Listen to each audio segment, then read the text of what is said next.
ಇದು ಟೆಂಡರ್ ಸರ್ಕಾರ. ಟೆಂಡರ್ ಇರೋದೆಷ್ಟು ದಿನ? ಇನ್ನ 1.5 ವರ್ಷ ಮಾತ್ರ. 1.5 ವರ್ಷ ಮಾತ್ರ ಈ ಸರ್ಕಾರ ಇರೋದು. ಅದು ಗ್ಯಾರಂಟಿ ಇಲ್ಲ. ವಿಜಯೇಂದ್ರ ಅವರು ಹೇಳಿದ್ದಾರೆ, ಇನ್ನೊಬ್ಬ ಮುಖ್ಯಮಂತ್ರಿನೂ ಆದರೂ ಆಶ್ಚರ್ಯ ಪಡಬೇಡಿ ಅಂತ. ಇರೋದು 1.5 ವರ್ಷ. ಇವ್ರು ಟೆಂಡರ್ ಕರೆದಿರೋದು ಹೆಂಗೆ?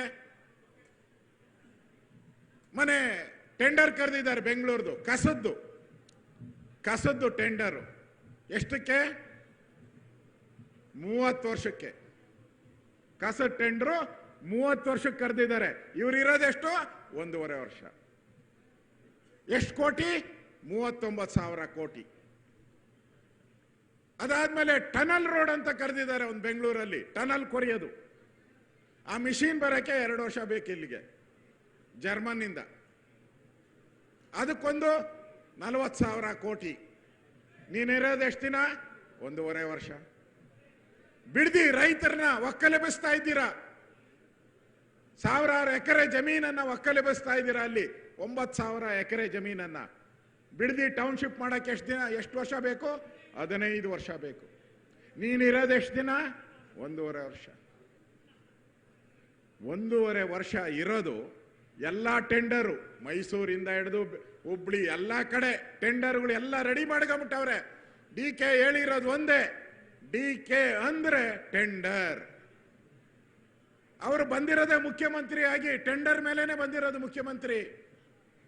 ಟೆಂಡರ್ ಮುಖ್ಯಮಂತ್ರಿ ಅವರು 2.5 ವರ್ಷ ಟೆಂಡರ್ಗಳು ಹಾಕಿದ್ರು. ಯಾರು? ರಾಹುಲ್ ಗಾಂಧಿ ಟೆಂಡರ್ ಹಾಕಿದ್ರು. ಆ ಟೆಂಡರ್ ಅಲ್ಲಿ 2.5 ವರ್ಷ ಮುಗಿದೋಯ್ತು. ಯಾರ್ದು? ಸಿದ್ದರಾಮಯ್ಯದು. ಈ ಟೆಂಡರ್ ಬಂದಿದೆ. ಇದು 2 ವರ್ಷದ್ದು ಟೆಂಡರ್. ಇದನ್ನ DK ಪರ್ಚೇಸ್ ಮಾಡ್ಬಿಟ್ಟವ್ರು. DK ಟೆಂಡರ್ ಪರ್ಚೇಸ್ ಮಾಡಿ ಹೇಳಿದ್ದಾರೆ, ನಾನು 3,000 ಕೋಟಿ ಕೊಡ್ತೀನಿ, 4,000 ಕೋಟಿ ಕೊಡ್ತೀನಿ, ನನ್ನ ಈ ಟೆಂಡರ್ ಅಪ್ರೂವ್ ಮಾಡಿ ಅಂತ ಅಪ್ರೂವ್ ಮಾಡಿಸ್ಕೊಂಡು ಬಂದಿದ್ದಾರೆ ಇವರು. ಅದಕ್ಕೆ ಇಲ್ಲಿ ನಮ್ಗೆಲ್ಲರಿಗೂ ಟೆಂಡರ್ ಕಾಟ ಕೊಡ್ತಾವ್ರೆ. ಇರೋ ಬರೋ ಕರ್ನಾಟಕದಲ್ಲಿ ಇನ್ನು 50 ವರ್ಷ ಯಾರು ಸರ್ಕಾರ ಬಂದ್ರೆ, ಯಾರೋ ಮುಖ್ಯಮಂತ್ರಿ ಆದ್ರೆ ನೆಕ್ಸ್ಟು ಅವರೇನು ಕರೆಯಂಗೆ ಇಲ್ಲ. ಟೆಂಡರು ಕಸದ್ದು ಕರೆಯಂಗಿಲ್ಲ, ಟನಲ್ಲು ಕರೆಯಂಗಿಲ್ಲ, ಟೌನ್ಶಿಪ್ಪು ಏನು ಕರೆಯಂಗಿಲ್ಲ. ನೀವು ಆನೆಕಲ್ಲು ಹೋಗ್ಬೇಕು, ಅಲ್ಲಿ KDB ಅವರು ಕೋರ್ಟ್ ವಜಾ ಮಾಡಿದ್ರು ಮತ್ತೆ ಟೆಂಡರ್ ಕರೀತಾ ಇದ್ದಾರೆ. ಅಲ್ಲೇ ರೈತರನ್ನೆಲ್ಲ ಒಕ್ಕಲೆಬ್ಬಿಸ್ತಾ ಇದ್ದಾರೆ. ಇಡೀ ಕರ್ನಾಟಕದಲ್ಲಿ ಎಲ್ಲೆಲ್ಲಿ ಅಕ್ವಿಜೇಷನ್ ಮಾಡ್ಬೋದು, ನನಗಿರೋಂಥ ದಾಖಲೆಗಳನ್ನು ನಾನು ತಂದಿದ್ದೀನಿ. ಒಟ್ಟು ಕರ್ನಾಟಕದಲ್ಲಿ ಈಗ ಕಾಂಗ್ರೆಸ್ ಅವರು ಬಂದ ಮೇಲೆ ಸುಮಾರು 60,000 ಎಕರೆ ಟೆಂಡರ್ ಇದನ್ನ ನೋಟಿಫಿಕೇಶನ್ ಅನ್ನ ಮಾಡಿದ್ದಾರೆ. ಏನಕ್ಕೆ? ಸೈಟ್ ಮಾಡ್ತೀನಿ ಅಂತ KDB ಲೇಔಟ್ಗಳು ಮಾಡ್ತೀನಿ ಅಂತ 60,000 ಎಕರೆ ಕರೆದಿದ್ದಾರೆ.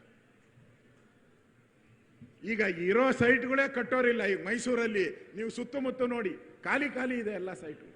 10% ಮನೆ ಕಟ್ಟಿಲ್ಲ. ಬೆಂಗಳೂರಲ್ಲೂ ಇಲ್ಲ, ಹುಬ್ಳಿಯಲ್ಲೂ ಇಲ್ಲ. ಟೆಂಡರ್ಗಳು ಮಾತ್ರ ಕರೀತಾ ಇದ್ದಾರೆ. ಈ ಸರ್ಕಾರ ಕಮಿಷನ್ 60% ಕಮಿಷನ್ ಹೊಡೆಯೋಕ್ಕೆ ಬಂದಿರುವಂತ DK ನೇತೃತ್ವದ ಸರ್ಕಾರ. ಇದು ಇರಬೇಕೋ ಬೇಡೋ? ಇರಬೇಡದು ತಾನೇ? ಇರಬಾರ್ದು. ಅದಕ್ಕೋಸ್ಕರ ನಾವು BJP ಈ ಒಂದು ಸಮುದಾಯ ಯಾವ ತುಳಿತಕ್ಕೆ ಒಳಗಾಗಿದ್ದಾರೆ, ಸಣ್ಣ ಸಮುದಾಯ ಇದೆ, ಈ ಸಮುದಾಯದವ್ರನ್ನ ಗುರುತು ಮಾಡಿ ಇವತ್ತು ನಾವು ಅವರಿಗೆ MLC ಸ್ಥಾನವನ್ನ ಕೊಟ್ಟಿದ್ದೀರಿ.